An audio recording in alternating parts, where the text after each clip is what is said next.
बार आपका स्वागत है। पिछली बार जब मैंने ये वीडियो बनाई थी तो बहुत सारे लोगों ने मुझे कमेंट में कुछ कुछ लिख के भेजा था, जिसमें एक व्यक्ति ने मुझे ये पूछा था कि जो टाटा है वो तो पारसी है। जी हाँ दोस्तों, टाटा जो है वो पारसी है, लेकिन हर तरह की कौम के अंदर भी अलग अलग जातियाँ होती है। जिस तरीके से रिलायंस वाले जो ग्रुप है अंबानी ग्रुप वो गुजराती बनिए हैं, उसी तरीके से टाटा भी पारसी बनिया है। तो लीजिए दोस्तों, आपका ज़्यादा वक्त बर्बाद न करते हुए आज कुछ बनिए के दिमाग संबंधित कुछ रोचक बात बताता हूँ। एक स्टूडेंट था जो बनिया था, वो एक नौकरी के लिए इंटरव्यू देने गया, और जहाँ वो इंटरव्यू देने गया था तो वो फर्स्ट फ्लोर पे वो ऑफिस था इंटरव्यू का, और वहाँ पे लिफ्ट नहीं थी, इसलिए वो सीढ़ियाँ चढ़ के ऊपर चला गया।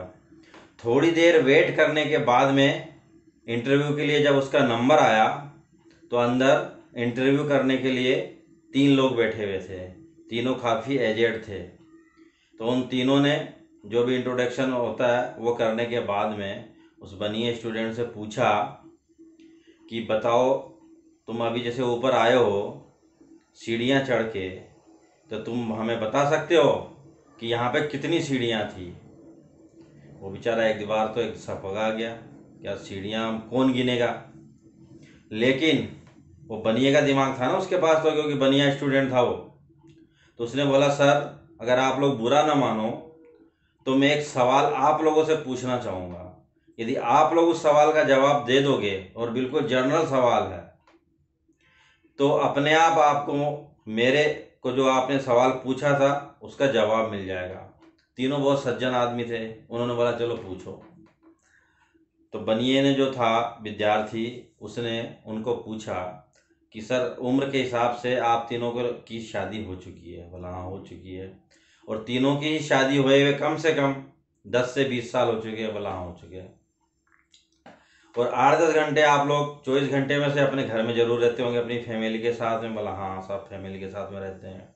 तो क्या आप तीनों में से कोई भी एक व्यक्ति ये बता सकता है कि आपकी बीवियों के हाथ में कितनी चूड़ियां हैं?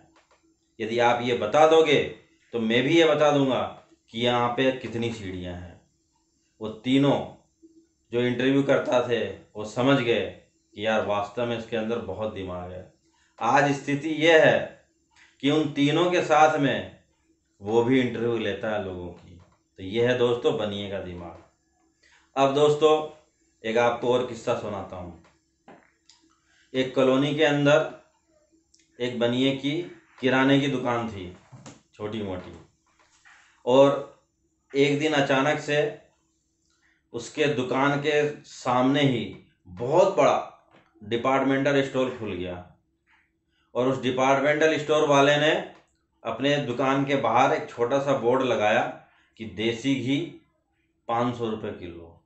क्योंकि उस एरिया के अंदर जो भी देसी घी वगैरह बेचते थे तो 520 540 रुपये किलो बेचते थे। तो उसने डिपार्टमेंटल स्टोर वाले ने बोर्ड लगाया देसी घी 500 रुपये किलो। और वो जो बनिया था उसको अचानक से पता नहीं क्या खुरापात सूझा कि उसने दूसरे दिन अपने दुकान के बाहर बोर्ड लगा दिया देसी घी 480 रुपये किलो। वो डिपार्टमेंटल स्टोर वाला देखा, अच्छा बनिया उनसे कंपटीशन ले रहा है। उसने अपने दुकान के बाहर अगले दिन बोर्ड लगा दिया डिपार्टमेंटल स्टोर वाले ने, देसी घी 450 रुपये किलो। बनिया भी खुरापाती दिमाग था, उसने फिर उसके अगले दिन अपने दुकान के आगे बोर्ड लगा दिया देसी घी 430 रुपये किलो। डिपार्टमेंटल स्टोर वाले को गुस्सा आया खूब, और उसने आओ देखा ना ताव, अगले दिन उसने बोर्ड लगा दिया देसी घी 400 रुपये किलो। इसी दरमियान जो बनिया था उसका एक बहुत बेस्ट फ्रेंड था, वो ये सारी हरकतें देख रहा था। वो सोचा कि यार ये कंपटीशन के चक्कर में ये जो मेरा बेस्ट फ्रेंड है बनिया, ये कहीं बर्बाद नहीं हो जाए, थोड़ा जाके इसको समझाता हूँ। तो वो उसकी दुकान में गया और उसको बोला, यार देख मेरी एक बात मान, तू ये जो डिपार्टमेंटल स्टोर वाला है इससे कंपटीशन मत कर, क्योंकि ये जो बड़े लोग होते हैं ना, इनके कोई फर्क नहीं पड़ता कि छोटी मोटी अगर इनको नुकसान हो जाए तो। लेकिन तू है छोटा व्यापारी, 500 रुपये की चीज़ तू जिसकी रेट कर दी है 420-30 रुपये, तो तू तो लुट जाएगा, उसके कोई फर्क नहीं पड़ेगा। तो बनिए ने बहुत ही प्यार से हंसते हुए अपने दोस्त को बोला दोस्त, पहली बात तो ये कि मेरी दुकान के अंदर मैं देसी घी नहीं बेचता हूँ, मुझे तो अपनी दुकान में बैठे बैठे ही उससे रेटें कम करवानी थी, जो मैंने 100 रुपये कम करवा लिया। है ना दोस्तों मज़ेदार बात। अब दोस्तों आज एक सवाल पूछता हूँ मैं आपको, बनिए के दिमाग वाला ही सवाल है। उस सवाल में जो आंसर है, जो जवाब है, वो हर किसी को मालूम है, लेकिन आदमी ये सोचता है कि यार ये आंसर होगा क्या, उसको पता नहीं है। मतलब एक ग्रुप के अंदर उसका आंसर है, जवाब है, लेकिन अब उस ग्रुप में से वो एक कौन सा है जो उसका जवाब होगा। तो वो सवाल ये है कि 1 से लेकर 100 तक की गिनती के अंदर, यानी 1 से लेकर 100 तक की जो काउंटिंग होती है, उसके अंदर एकमात्र एक ऐसी संख्या है कि उस संख्या को हम किसी भी छोटी से छोटी या बड़ी सी बड़ी संख्या से गुणा कर दें, यानी मल्टीप्लाई कर दें, तो जो संख्याएं आएगी उन संख्याओं को यदि आपस में जोड़ेंगे तो वही संख्या बन जाएगी जिस संख्या से गुणा किया था हमने। और वो संख्या 1 से 100 के बीच की एकमात्र इकलौती संख्या है। अब आप लोगों को एक हिंट दे रहा हूं कि ऐसी संख्याएं जिसके आगे 0 लगती है, जैसे 10, 20, 30, 40, 50, 60, 70, 80, 90, 100, ये संख्याएं तो बिल्कुल भी नहीं है।